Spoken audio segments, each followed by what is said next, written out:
Alright, so here's what I got. We made a bigger um, servo arm or linear actuator. This is the original size.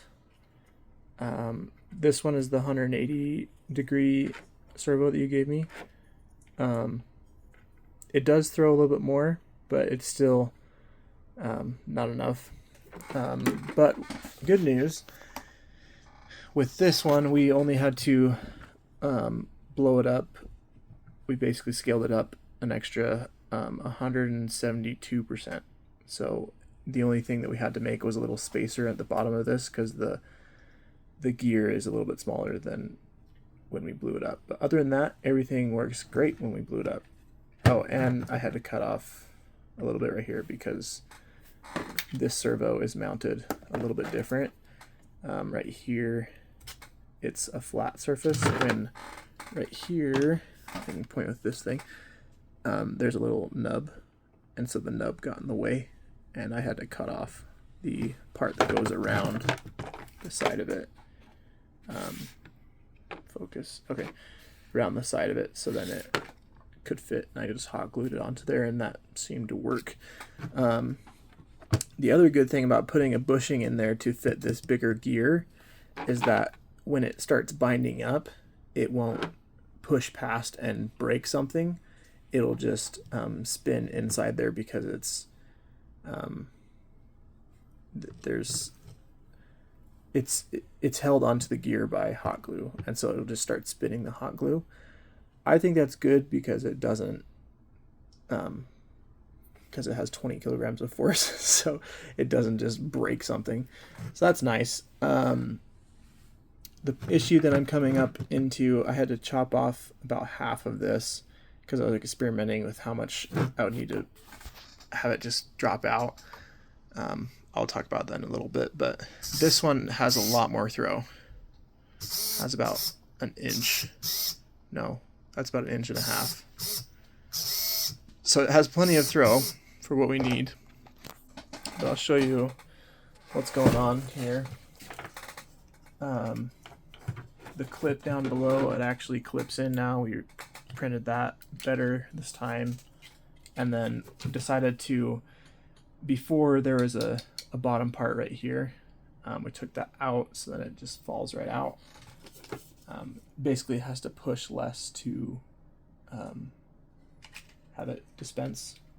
So then this will just clip right in. And now the pellets are down below. If you can get this angle right here, you can see it. I'll do it little by little. But it just starts to bind up. Tried to do a little plunger. This is the issue. When we push out the first one, it can get it out kind of okay, but it just catches right here. And it just wants to rotate back and forth. Get close.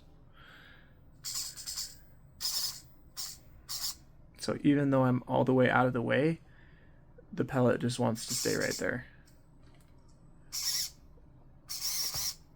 And that's the problem I'm having. So we even tried doing a little plunger. This block is made just to go in and out, but that's not going to work. So I'm trying to figure out a way that will work. All right, here's my new idea. So basing off of in tackle boxes, there's a circular tray. I'll just show you it. So this is what's used for sinkers. So you can spin this thing and you can get different sizes of or weights of sinkers on your line. So instead of having sinkers in here, we have pellets. So you can, and as the servo, we're going to attach the servo to this, so then as this rotates around, it's hard to rotate it one-handed, but as this opens to different ones, it'll drop it. The reason I want to ditch the whole dispenser, having an arm push, having something push it through, that is being way too finicky, and I've tried it multiple times, and I'm ready to give that one up. So starting from scratch, try this, and how I'm gonna have it do different angles is on the transmitter. There's this button, these 6 buttons, so we can have 6 different angles. We'll have to mess around with the size, making the circle bigger, or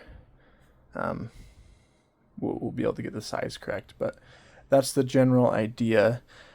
Since the servo only has about 180 degrees of movement, we're probably only going to be able to drop 4 or maybe 5.